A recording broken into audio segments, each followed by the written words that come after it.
മോളെ, ഈ പൂക്കൾ അമ്മയ്ക്ക് സമർപ്പിക്കൂ. വർഷങ്ങളായി ഭാരതത്തിന്റെ ആത്മീയ ജീവിതത്തിൽ പ്രകാശമേകുന്ന ഉത്സവങ്ങളിലൊന്നാണ് നവരാത്രി. ദുർഗാദേവിയുടെ 9 രൂപങ്ങളെ ആരാധിക്കുന്ന 9 രാത്രികളും 10 പകലുകളും അടങ്ങുന്നതാണ് ഉത്സവം. ഭക്തിയുടെയും ശക്തിയുടെയും സൃഷ്ടിയുടെയും ഉത്സവം തന്നെയാണ് നവരാത്രി. പുരാണങ്ങളിൽ പ്രകീർത്തിക്കുന്ന കഥകൾ പ്രകാരം മഹിഷാസുരൻ എന്ന അസുരനെ ദേവന്മാരും മനുഷ്യരും ഒന്നിച്ച് കീഴടക്കാൻ പ്രകാശം അമ്മയുടെ അനുഗ്രഹത്തിന്റെ പ്രതീകമാണ്. ഇന്ന് വിളക്കുകൾ കൂടുതൽ തെളിയിക്കണം. അമ്മയെ വരവേൽക്കാനല്ലേ? ഘോരമായ യുദ്ധത്തിന് സാക്ഷിയായി 9-ാം ദിവസം മഹിഷാസുരനെ വധിച്ചുവെന്നതാണ് നവരാത്രിയുടെ ഐതിഹ്യം.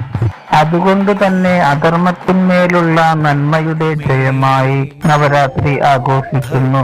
ദുർഗാദേവി സ്വീകരിച്ച 9 രൂപങ്ങൾ ഏതൊക്കെയെന്ന് ഇനി പറയാം. ഓരോ ദിവസവും ദുർഗയുടെ ഓരോ രൂപങ്ങളെയും ആരാധിക്കുന്നതാണ് നവരാത്രിയുടെ ആചാരം. ആരംഭം മുതൽ അന്ത്യം വരെ വീടുകളിലും ക്ഷേത്രങ്ങളിലും പൂക്കളാൽ അലങ്കാരങ്ങൾ ചെയ്യുക പതിവാണ്. സന്ധ്യാവേളകളിൽ ദേവി മഹാത്മ്യം എന്ന ഗ്രന്ഥം പാരായണം ചെയ്യുന്നതും അതിവിശിഷ്ടമായി കരുതിപ്പോരുന്നു. ദേവിയെ മഹർഷിമാരും ദേവന്മാരും സ്തുതിക്കുന്നതായി പ്രതിപാദിക്കുന്ന 2 അധ്യായങ്ങളാണ് പാരായണത്തിനായി തിരഞ്ഞെടുക്കുന്നത്. അധ്യായം 4, അധ്യായം 11 എന്നിവയാണവ.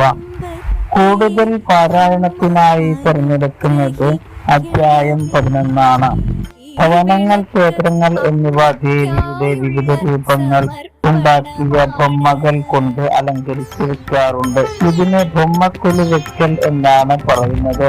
ആദ്യ ദിവസം ദുർഗയെ ശൈലപുത്രി ഭാവത്തിലാണ് ആരാധിക്കുന്നത്. ശൈലപുത്രി എന്നത് ഹിമവാന്റെയും മേനയുടെയും പുത്രിയായ സാക്ഷാൽ പാർവതി തന്നെയാകുന്നു. പാർവതിയുടെ ജനനം ആസ്പദമാക്കി ഒരു വീഡിയോ ചെയ്തിട്ടുണ്ട്. ലിങ്ക് ഡിസ്ക്രിപ്ഷനിലും കാർഡിലും കൊടുത്തിട്ടുണ്ട്. 2-ാം ദിവസം ആരാധിക്കപ്പെടുന്നത് ബ്രഹ്മചാരിണി എന്ന രൂപത്തിലാണ്.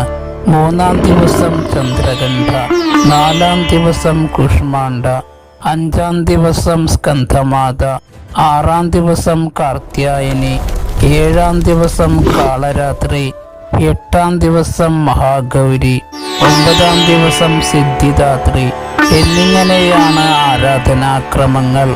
ഓരോ രൂപവും ജീവിതത്തിലെ ഓരോ ഘട്ടങ്ങളെ സൂചിപ്പിക്കുന്ന ആത്മീയ സങ്കേതങ്ങളാണ്. ഓരോ ദേശങ്ങളിലും നവരാത്രിക്ക് വ്യത്യസ്തമായ നിറങ്ങളും ആചാരങ്ങളും ഉണ്ട്. വടക്കേ ഇന്ത്യയിൽ ഗർഭ പോലെയുള്ള നൃത്തങ്ങൾ നവരാത്രി ആഘോഷത്തിന്റെ ഭാഗമാണ്. ദുർഗാ പൂജയാണ് മുഖ്യ ആകർഷണം.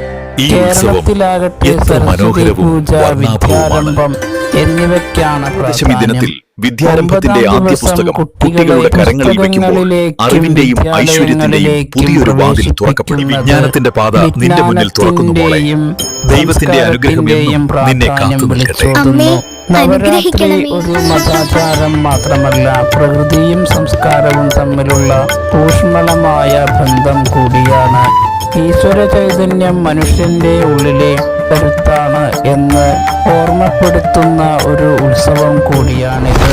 ദുഷ്ടതയോട് പൊരുതുമ്പോൾ ഭക്തിയുടെയും ധൈര്യത്തിന്റെയും ശക്തിയാണ് നമ്മളിൽ ഉറയുന്നതെന്ന് നവരാത്രി പഠിപ്പിക്കുന്നു. അതുകൊണ്ട് 9 ദിവസങ്ങളും ആത്മീയത, വിശ്വാസം, കരുത്ത്, സ്നേഹം, വിജ്ഞാനം എന്നിവയിൽ നമ്മെ നയിക്കുന്ന വഴിയാകുന്നു.